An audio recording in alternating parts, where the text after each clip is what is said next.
होती रावण से रणधीरम, एक पलक में राज विराजी, जम के पड़े जंजीरम।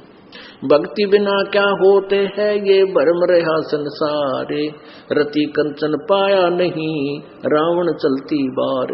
ओह, सर्व सोने की लंका थी, किसा को बद्दी था करके भक्ति सिद्धि प्राप्त रिद्धि प्राप्त करके, और सोने की लंका जैसे हम गारा की ईंट पका के और मकान बनाते हैं, वो सोने की ईंट बना के, छोटी छोटी ईंटें होती थी पहले, और उनसे सोने ही की वो गारा बना के और महल बनवा रखे थे उसने।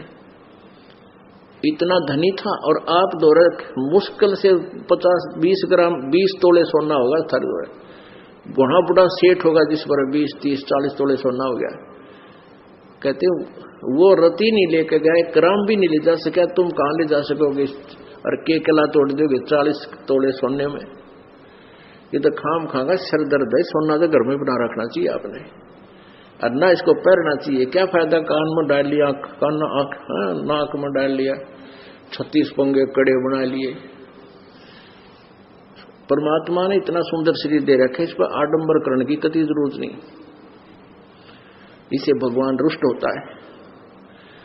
भगवान की भक्ति करें, चाहे किसा भी शरीर है, काला है, गोरा है, जैसा भी मालिक ने दिया है, इसमें हम परमात्मा पा सकते हैं। इस काया का गर्व ना करियो के काला के गोरा रे, और बिना भजन कुछ काम नहीं आवे,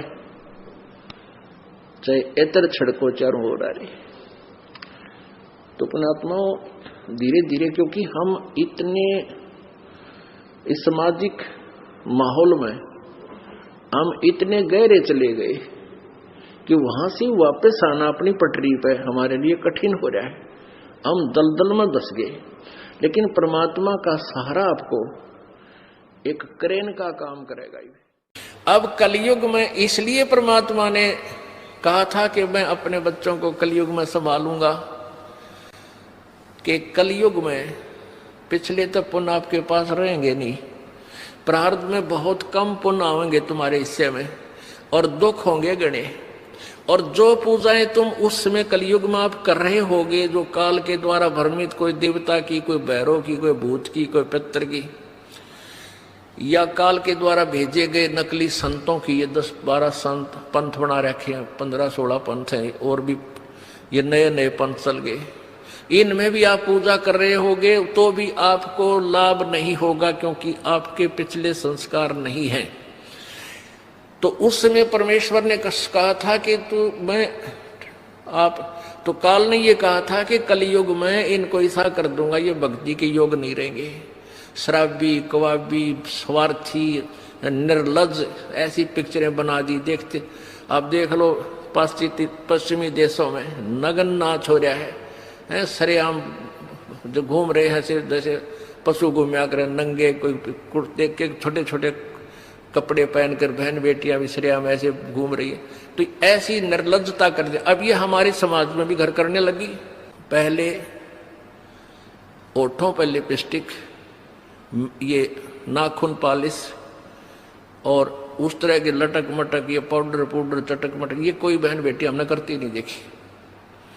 ऐसी वो वैसाएं किया करती थी, उनको घटिया औरतें माना करते थे। और आज देख लो, जब कोई भी पीछे नहीं रही बहन बेटियां, इसी बूंदी पॉलिश लाऊंगी, पूरे नौन लाल कर लेंगी, मुंह ऐसा बूंदा लाल, देखते बूंदा शक्ल भी ना अच्छी लगे। तो इस तरह की ड्रामाबाजी इस काल ने करवा दी, हमें निर्लज बना दिया।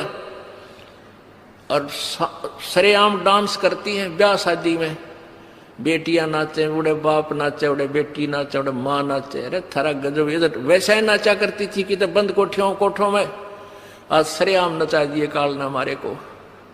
हम निर्लज हो गए। अब इस समाज को देखो, कल बताया था आपको कि इस शिक्षा का अवगुण घना है, लाभ एक है। और ये लाभ सब अवगुणों को सेट कर देगा। कि अवगुण ये है कि निर्लज्जता, चातुरता, हम एक दूसरे के जो है ना प्रिय नहीं रहे, अपनी चतुरता के कारण काग बन गए, काग क्या करता है कि जैसे कौवा होता है, गधे की चोंच कमर टूटी होती है और उस दुखती उस जख्म को ही दूनी चोंच मार मार कर उससे खाता है। हम इस चतुरता के कारण रिश्वत लेते हैं, किसी का काम नहीं कर अधिकारी रो पैसा लेने के लिए उनको 100 ऑब्जेक्शन लगाकर चक्कर कटाते रहते हैं। कोई 2 का 20 बनाते हैं, सब घी में मिलावट, दूध में मिलावट, सब्जी में, हर चीज में मिलावट। कहते हैं ऐसा इंजेक्शन लगाते हैं बेल का तोरी तड़का इतनी लंबी हो पावे, थारा गजब वही सिर्फ वो बेचन खातिर कि थारा पैसा तुम्हें पैसा मिल जाए हुकंड क्रुक। तो ये चतुरता आ गई। अब डॉक्टर लोग देख लो, सभी तो नहीं हुआ करते लेकिन 80% इतना जुल्म करते हैं। 2 रुपये का 100 रुपये मांग ले, 200 मांग ले, कोई टाला नहीं, 500 मांग ले, 1000 गरीब आदमी से। और भी किसी स्तर में देख लो आप, कोई पीछे नहीं रह रहा। जिसका भी जहां दाव लगता है वो तुरंत डंक मार देता है। जिसके पास कोई मिलावट में रोड करने सथाना नहीं है वो तो करेगा कहां से। तो अब इसमें अवगुण तो इतने हो गए, माया माया दिखाई देती, ना भाई दिखता, ना बाण दिखती, ना भगवान दिखाई देता। और गुण इसमें एक है इस शिक्षा में कि हम अपने सदग्रंथों को स्वयं पढ़कर भगवान पहचान लेंगे। और इस भगवान के पहचानने के उपरांत इस ज्ञान को सुनने के बाद अपने आप ये माया की हवस नष्ट हो जाएगी, क्योंकि हमें पता चल जाएगा कि हमारे 2 नंबर के काम जुड़ सकता, पैसा नहीं रह सकता, क्योंकि हमारे भाग्य में नहीं है। और भाग्य से ज्यादा ले लिया तो ना जाने किस प्रकार जाएगा। एक भक्त ने